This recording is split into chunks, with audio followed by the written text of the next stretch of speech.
What's up, everybody? I'm Jean, and I want us to take part in the conversation on media literacy that asks, what might God have to say about all of this? Obviously, media now isn't the same as media back then. The 10 Commandments didn't get airdropped to Moses when shared across social media platforms. Paul didn't create a podcast to get messages to the churches of his time. And while Jesus didn't mention TikTok, HBO Max, or Hulu, today we're talking about one idea that might change how you relate to media. Let's talk about it. Today, we're talking about media literacy. Why? Because media is literally everywhere. And it's not just everywhere, it has an impact on us. Movies invite us to experience stories that make us feel big emotions, from inspired to nostalgic to terrified to delighted. Search engines offer us all kinds of information, from help with homework to play-by-play sports stats to random facts. Books let us dive deep on specific topics, from space travel to world religions to history and futuristic ideas. Media is how we keep up with the world. There are think pieces, articles, posts from our favorite accounts, news outlets, you name it. We consume it via media. And media is powerful. I remember when I was in high school, it seemed like everyone was getting their teeth whitened. And by everyone, I mean people that I didn't even really know, pretty much celebrities. And at that time, it was like the whitening strips were all coming out, and it was like a brand new thing. I saw them in magazines and on billboards, on TV ads. And so I thought maybe I should just try it myself, right? I feel like I could have some improvement on what I look like. And so I got some and I put them on, and they were gooey and they stung my teeth, and my teeth were just all sensitive. It was the worst experience ever. Isn't it true that media, whether digital or analog, has an effect on us? Okay, so share about a time something you saw through media influenced something you did in real life. It could be a purchase, a fashion choice, a repost, a perspective. Take a minute to talk about it.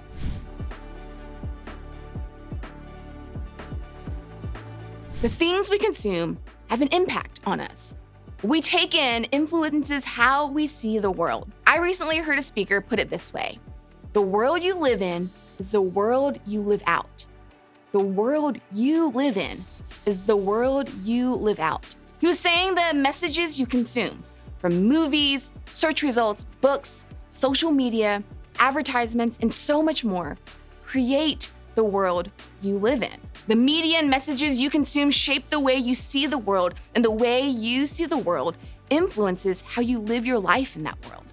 You already know this. So, what does that mean if every headline is charged with fear or anger? If you consume messages that say the world is unsafe, you live with a bit more fear. What does that mean if the messages on repeat in your world are saying a certain aesthetic is the only way to feel attractive and fulfilled? How does it impact your reality if you live in a world where the message says life is good and full of adventure? If the world you live in is the world you live out, why does it seem like media adds a little more tension in our worlds? Maybe you've experienced one or more of these tensions. Feeling behind. You can't consume content fast enough to stay current on all the topics and trends and accounts you're interested in. Information overload. If everything matters, nothing matters. Bad news or heavy news is everywhere. Humans have a tendency to have a bias towards negative or sensationalized messages, and it can make the world seem more hopeless. Feeling left out.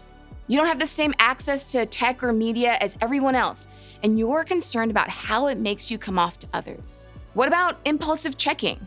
You've wondered if you were addicted to a certain platform after mindlessly going to that account too many times, or after doom scrolling long after you plan on exiting out. Or this last one, you have a love-hate relationship with your devices. Can't live with them, can't live without them. Your greatest vices and distractions, and your ability to connect to the world and your friends all in one place. What tensions do you resonate with when it comes to using media?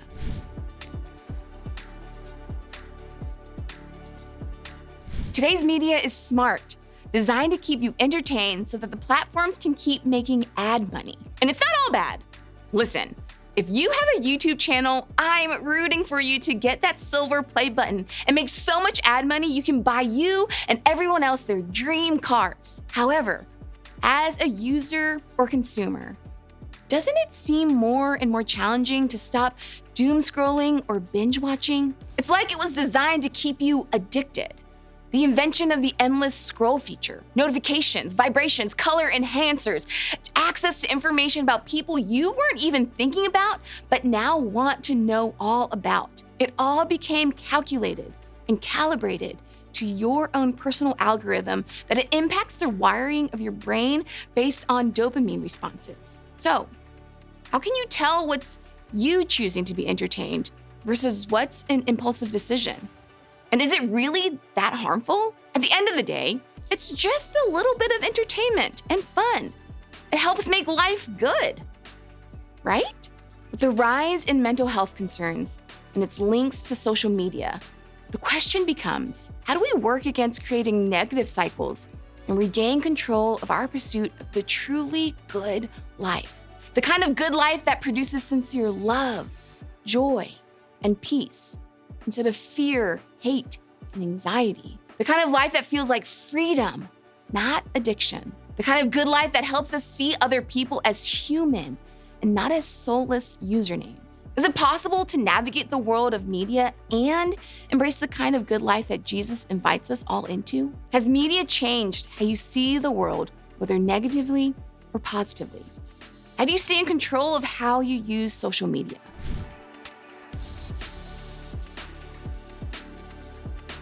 In the Old Testament of the Bible, there's a collection of books sometimes called the wisdom books. In them are poetry, teachings, and wise sayings. It's like a library filled with knowledge to answer questions like, what kind of world are we living in? And how do I navigate it with wisdom? Like, how do I get the good life? Let's look at something found in one of the books, Proverbs. Here's what it says. Getting wisdom is the wisest thing you can do. And whatever else you do, develop good judgment. This short verse has a huge message for us when it comes to navigating our world, and especially the world of media. It's worth memorizing. So go ahead. I'll wait.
The writer is sharing some wise advice they received themselves. The chapter starts off saying, "My father taught me," and then begins a list of reminders and encouragement to take wisdom seriously. The play on words by saying getting wisdom is the wisest thing you can do is the writer putting huge emphasis on the power of wisdom. It's like they were saying you can never have enough wisdom. It is so important that there is nothing wiser than getting wisdom. They add, on top of that, when you're not working on getting wisdom, like in your free time, be working on developing good judgment. When we imagine the wisest person we know, it's easy to assume they've always been wise. They were born wise, or maybe they woke up one day, turned a magical age, and all of a sudden, they had wisdom. The truth is, this verse gives us two clues about wisdom. The words getting and develop tell us that we have an ongoing part to play when it comes to acquiring wisdom. We have to go after it. Be attentive when there's an opportunity to grasp wisdom.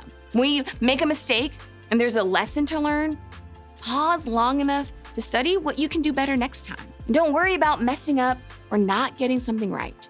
It goes on to say, develop good judgment. Developing a skill means getting enough practice that you'll actually get better and better at it over time.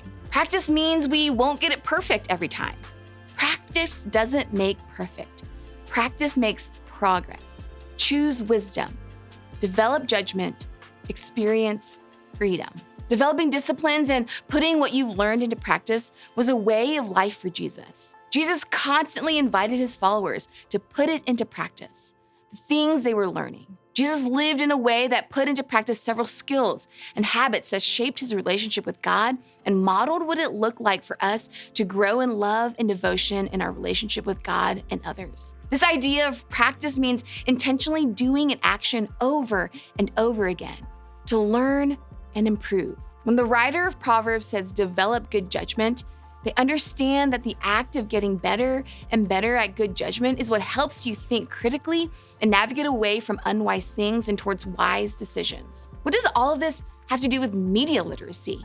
Here's the point. It will take wisdom and good judgment to navigate all the messages, media, and methods that media throws at us. So, how do you sort the wise from the unwise, the good from the bad?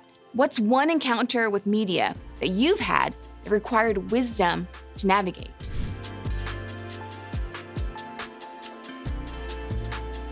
Here are 3 practices to help you shape your relationship with media. Pick just one, or even come up with your own. Choose to develop it and put it into practice. And we put them in rhymes so that maybe it will help you remember. 1, dream the extreme. When you encounter a piece of media, imagine for a split second, or even dream for a split second.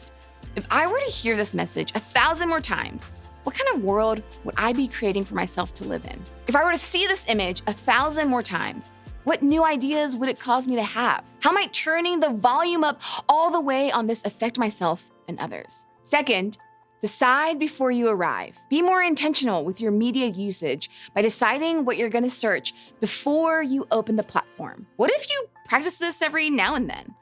Practice not being distracted by whatever greets you on the first page. Pre-decide how much time you're going to spend and set a timer. And 3, call out the shout. Okay, so we got a little creative on this one, but basically, practice naming any time you read or come across a headline or a piece of content that has turned the volume up all the way to some sort of extreme. It's basically saying, look at this next, then this. It's the headlines that use words like most, biggest, scariest. It's the headlines that use absolutes like always, never, every time. You know, the videos on like how to get the perfect lash application every time, or how to reach your highest potential in the court every day. These 3 ideas are just 3 out of many. What are some things you can put into practice when it comes to media literacy?